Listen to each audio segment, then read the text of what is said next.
पहलगाम की घटना से दुश्मनों ने, आतंकवादियों ने, वो कहां से आए, कैसे गए, क्या करें, वो अलग सवाल है, लेकिन उन्होंने जो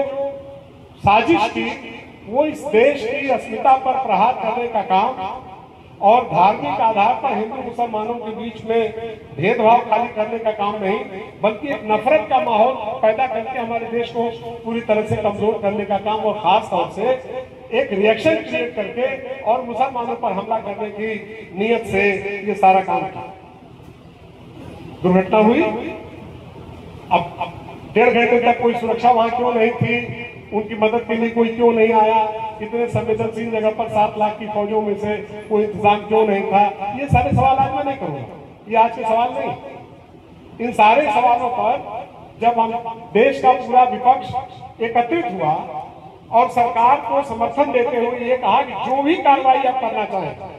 वो कार्रवाई आप कीजिए, हम पूरी तरह आपके साथ। हम लोग आज इस मंच से स्वर्गीय शारदानंद अंचल जी की श्रद्धांजलि सभा के इस मंच से इस बात को दोहराते हैं कि हम पूरी तरह से आपके साथ हैं। आज जब कार्रवाई करने का सवाल है तो आप कार्रवाई कीजिए, किसी कार्रवाई पर न हिंदू न मुसलमान, किसी धर्म का कोई अनुयायी,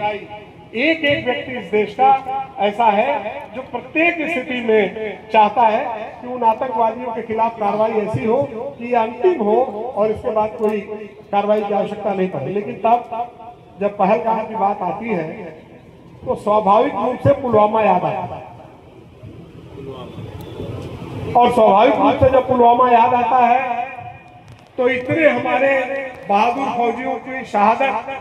जिनकी शहादत पर वोट मांगने का काम किया गया, जिनकी शहादत पर देश के प्रधानमंत्री जी ने वोट मांगा कि नौजवानों, पहली बार वोट देने वालों, उन शहीदों को के सवाल पर वोट दो,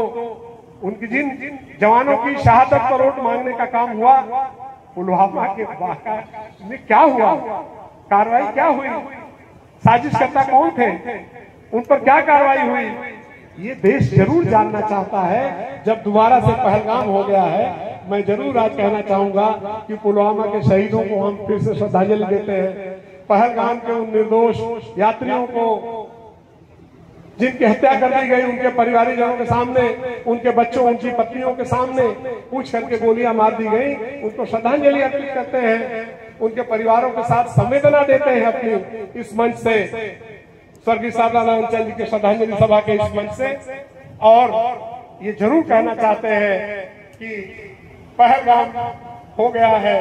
दोबारा आप इस देश में कभी कुछ ऐसा ना हो। हम कोई राजनीतिक बात करके आक्षेप खाली नहीं करना चाहते, लेकिन ये सवाल है लोगों के मन में और ये कसक है कि आखिरकार इसका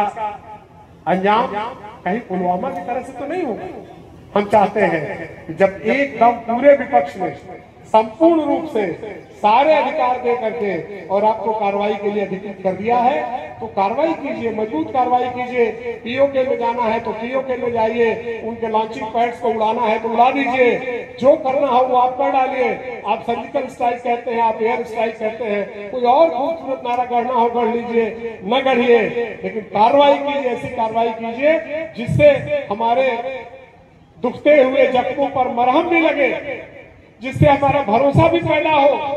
कि हमारे देश में दोबारा नहीं होगा और किसी आतंकवादी को ये करने की इजाजत कभी भी नहीं होगी कि हमारे जो समरसता का हिंदुस्तान है, जो सर्वधर्म समभाव का हिंदुस्तान है, हमारा संविधान है, उस पर कोई आंच भविष्य में नहीं आएगी, ये गारंटी देनी पड़ेगी। आज ये मांग मैं इस मंच से करना चाहता हूं। एक दूसरी बात, भाई आचार्य शंकर जी ने भी बता दिया कि ऊंची जातियों का भी फायदा होगा, किसका फायदा होगा, ये फायदे का सवाल नहीं है।